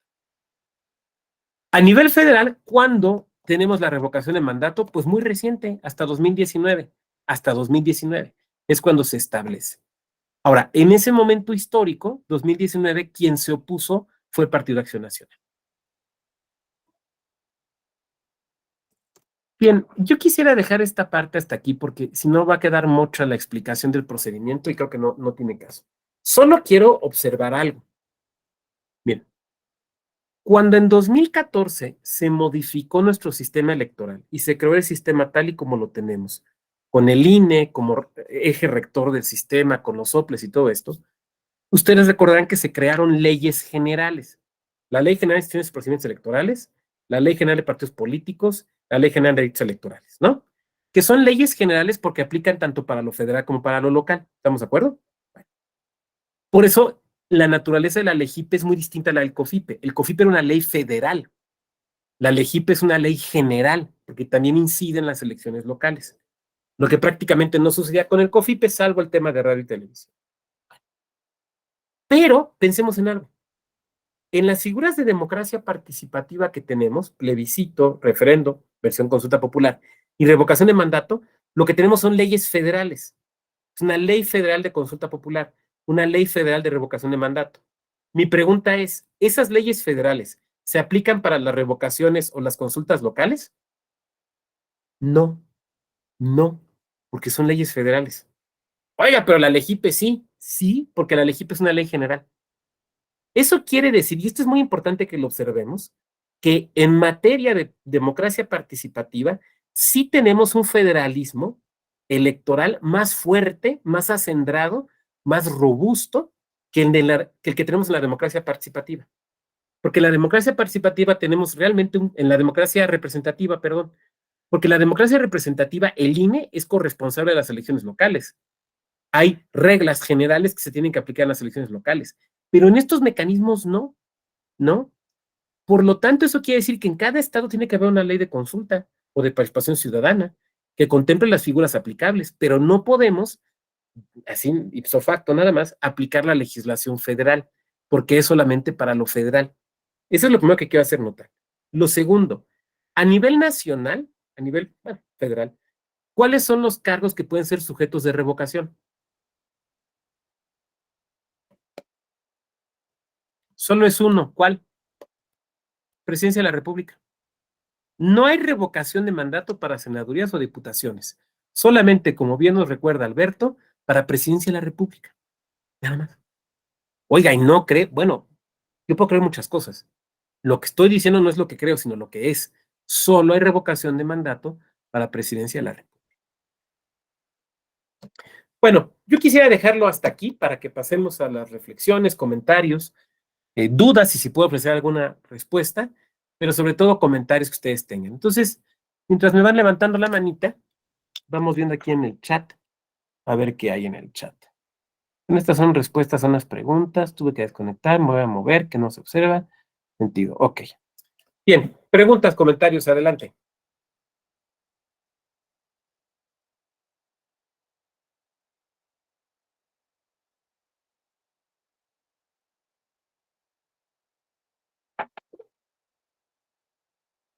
Adelante, Alberto, buen día. Bueno, buena tarde ya. Buenas tardes a todas y a todos. Yo quería preguntarle su opinión sobre, claro, claramente académica, sin filias ni fobias, respecto al último ejercicio de revocación de mandato, si habría sido o si sería necesario contemplar lo que decía la fuerza mayoritaria de generarla ahora como ratificación o como revocación, o si la figura, después de todo lo que nos comenta y nos explica, pues yo entiendo que deberíamos de conservarla como revocación. Sin embargo, pues sí, al momento de que ellos manejan la otra parte, pues como que sí genera mucha confusión en la ciudadanía, y lo que se vivió pues en este año sí estuvo un poquito complicado. O sea, yo quisiera preguntarle, ¿consideraría que fuera esta parte también posible, o directamente nos podríamos quedar con revocación? Yo creo que es un efecto. A ver, ¿cuáles son los dos resultados posibles de un ejercicio de este tipo? Uno, que se le revoque el encargo, ¿no? Dos, que se mantenga en el encargo. Eso también, ¿cómo le podemos llamar? Ratificación. Entonces, me parece que es un efecto racional. No es que se estén inventando una palabra, me parece que es un efecto racional. Me parece que lo que pasa es que las palabras son evocativas. Entonces, revocar nos suena a quitar, ya quitémoslo. Ratificar nos suena a no, que se quede. Entonces, me parece que tiene que ver con en qué lado del espectro nos encontremos. Y yo no diría del espectro político, ¿no? Sino de que querramos o no la continuidad de la persona en el encargo. Y estoy tratando de responder in genere, no me estoy refiriendo al caso específico. Bueno, dos. Yo a eso no le veo mucho problema. Donde sí me cuestiono un poco más es en quién puede hacer la promoción. Porque como vamos a ver el día lunes, pero ya lo adelanté y lo puedo repetir, la promoción de estos ejercicios está encomendada al INE, al órgano electoral, solo a él, lo cual quiere decir que las demás instancias no deben andarlo haciendo, no deben andarlo haciendo. Y querría decir, o debería significar también, que los partidos políticos fueran muy prudentes respecto de esto. Pero la realidad es que en este tipo de mecanismos, como en cualquier cuestión de democracia y de política, las pasiones nos desbordan de un lado y de otro. Entonces, ahí es donde yo digo, bueno, probablemente tendríamos que o revisar la legislación o reforzarla y hacerla cumplir, que ha sido la labor que hizo el tribunal, ¿no? O sea, ¿cuántas decisiones tuvo que tomar el tribunal de, a ver, eso no se puede, pero ¿por qué no se puede? Y yo digo una cosa, no se puede, no porque el tribunal no quiera, porque de repente dicen, es que el tribunal está, no, nosotros nada, es que lo dice la ley, lo dice la Constitución, ¿qué hacemos? ¿O tú me estás pidiendo que yo viole la ley y viole la Constitución? Porque si eso es lo que me estás pidiendo, mejor pídemelo de frente, aunque de todos modos te voy a decir que no, pero que todo el mundo sepamos qué es lo que se está solicitando. Otra cosa es si nos parece correcto o adecuado. O sea, a lo mejor habrá quien diga, no, doctor, eso se tendría que modificar. A mí no me convencería mucho que se modificara porque creo que pudiera afectar la equidad, sobre todo la equidad en la aplicación de recursos públicos. Pero bueno, digo, vamos, podríamos discutirlo, ¿no? Pero bueno, diríamos, Alberto, esa sería mi respuesta. Daniel, adelante, Daniel. Hola, doctor. comentarle, no sé si recuerde que en el diplomado de los OPLES, de hace 2 meses, o un mes, 2 meses, le comentaba que tuvo un asunto respecto de una omisión legislativa en materia de revocación de mandato. Asumimos competencia y declaramos la existencia de la omisión.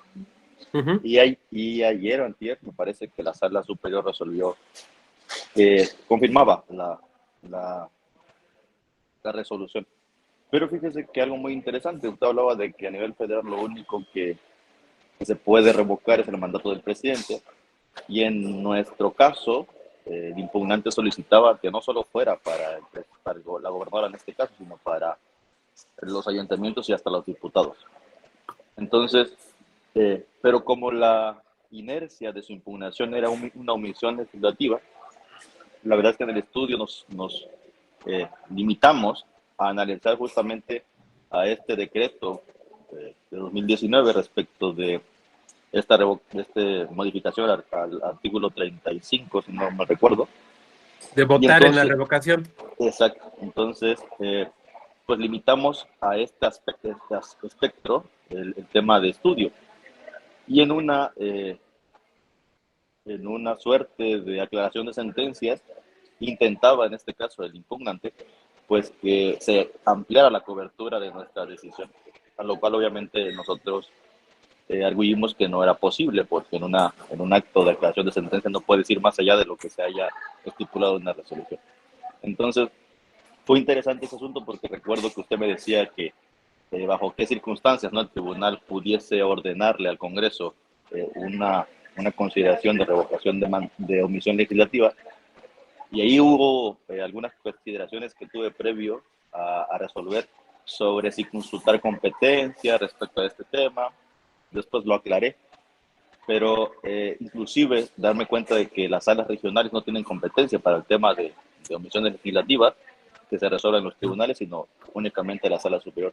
Y era como la experiencia que tenemos nosotros respecto de este proceso, en este caso llevado a la norma o no, de revocación de mandato. Era para compartir. Muchas gracias. Y creo que tiene mucho sentido que las salas regionales no tengan competencia, o se interprete que no tienen competencia, porque ellas se ocupan de elecciones, vamos, en ciertos cargos, pero no de omisiones. Eso necesariamente es sala superior. Y sin conocer tu sentencia, supongo que te serviste o utilizaron o recurrieron a la argumentación de sala superior justamente cuando la omisión legislativa, porque hay que recordar algo que veremos el lunes. Pero esta ley fue producto de una sentencia del tribunal, porque no habían legislado. No había que legislar. De acuerdo, sí. Pues ojalá luego nos puedas compartir la liga, la sentencia, Daniel. Creo que podría ser muy interesante porque en estos ejercicios pues tenemos que retomar también lo que viene desde lo local.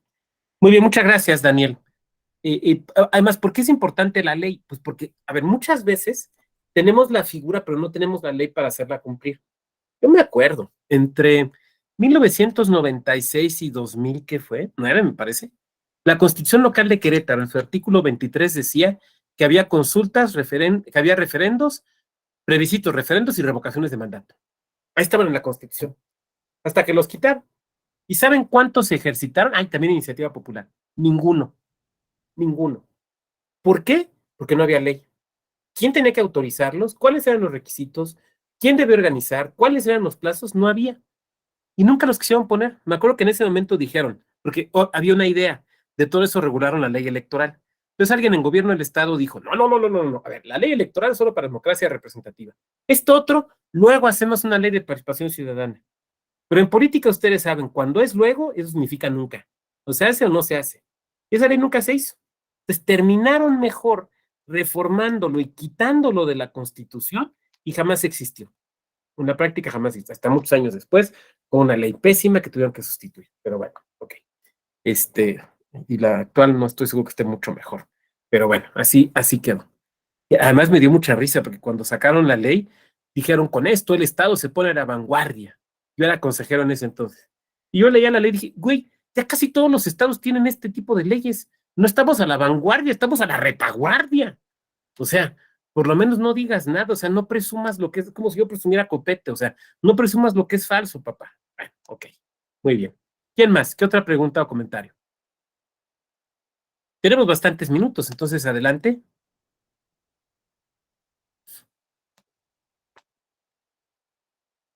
Vamos a ver si aquí en el chat. ¿Quién más? ¿Alguna voz que no hayamos escuchado?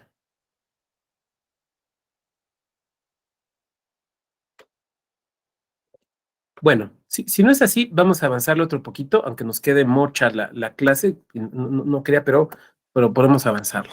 A ver, aquí hay un dato interesante.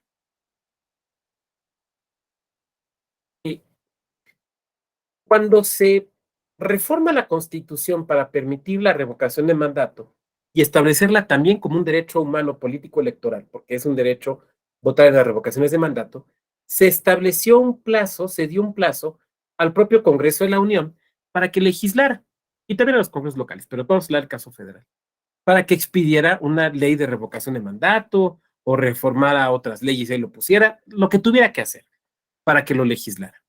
Pero la realidad es que no lo legislaron. No lo hicieron, no hicieron la ley. Probablemente porque no hubo los acuerdos en su momento, porque la agenda traía otros temas, lo que ustedes gusten y manden. El chiste es que no estaba regulado. Bueno, esto provocó que se presentaran juicios electorales en la sala superior. Y la sala superior determinó que había una omisión constitucional y que debía expedirse una ley que regulara la revocación del mandato.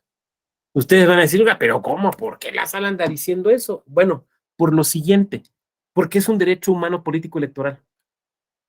Y cuando hay una omisión, bueno, de los supuestos en los que puede haber una omisión que dé lugar a una inconstitucionalidad, uno de los supuestos es, teórica y prácticamente hablando, cuando para ejercer un derecho haga falta la ley. En este caso específico estaba el derecho en la Constitución, pero hacía falta la ley. Entonces, ¿a quiénes estaba afectando? A la ciudadanía. Porque no había manera de activar esto, no había manera de participar. O sea, parecía una promesa así como de la época de los derechos programáticos. Ya tenemos revocación, oiga, pero ¿cómo hay que hacerla? Pues ahí después hacemos la ley. Oiga, llevamos 10 años y no han hecho la ley, es que hemos andado bien ocupados, ahí luego la hacemos, ¿no? Entonces, la superior determina, en primer lugar, la existencia de la omisión y que esta es una omisión inconstitucional, porque está afectando derechos. Dos, que esta omisión debe ser colmada, debe ser atendida por el Congreso de la Unión, que debe de expedir una ley o una legislación en materia de revocación de mandato, lo que fue la posterior Ley Federal de Revocación de Mandato. Ahora, lo que no hizo, porque no podía hacer Sala Superior, fue decirles cómo tenía que ser la ley. Eso no le toca a Sala Superior, ¿de acuerdo? O sea, Sala Superior dice, existe, y supongo que la sentencia de Daniel era igual, existe la inconstitucionalidad. Te doy un plazo para que corrijas esta omisión. El plazo puede ser un periodo legislativo, 2, no sé. Bueno. Pero lo que no puede decir Sala en la sentencia es, y mira, el artículo primero tiene que ser así, el segundo tiene que ser así, las casillas de esta manera, las papeletas de esta otra. No. A ver, eso lo tiene que ser el legislador.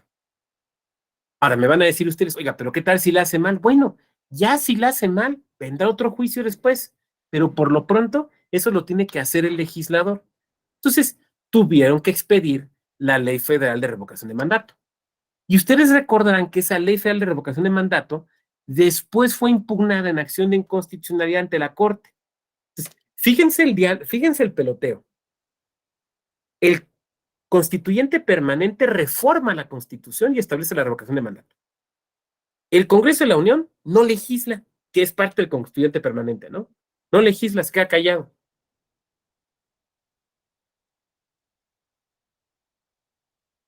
Se me fue el estornudo, perdón. No legisla. El tribunal dice legisla. El Congreso legisla y la Corte revisa. Es casi como si la Corte estuviera revisando en ejecución de sentencia en realidad, la Corte está revisando la ejecución de la sentencia del tribunal, en cierta medida. Una cosa bastante interesante. Y gracias entonces a esto es que tuvimos una ley federal de revocación de mandato. ¿Eso quiere decir que los defectos o virtudes de esa ley se le deben achacar o se le deben felicitar al tribunal? No. A Sala Superior no. O sea, la Sala solo dijo, hágase la ley. La ley la hizo el Congreso de la Unión. Y las virtudes o los defectos de esta ley son propios del Congreso de la Unión. Bien, pues yo quisiera dejar hasta aquí nuestra sesión de hoy, salvo que hubiera alguna otra pregunta, y nos veríamos el próximo el próximo lunes. Dice, ordenamos armonizar el orden jurídico. Claro, claro, porque debe haber una adecuada imbricación de la nueva legislación con las normas anteriores. Nos veríamos el día lunes para ver el procedimiento y ver algunos casos internacionales. Y sentencias también, hay algunos criterios que son importantes. Les agradezco mucho, que tengan muy buen viernes y un bonito fin de semana.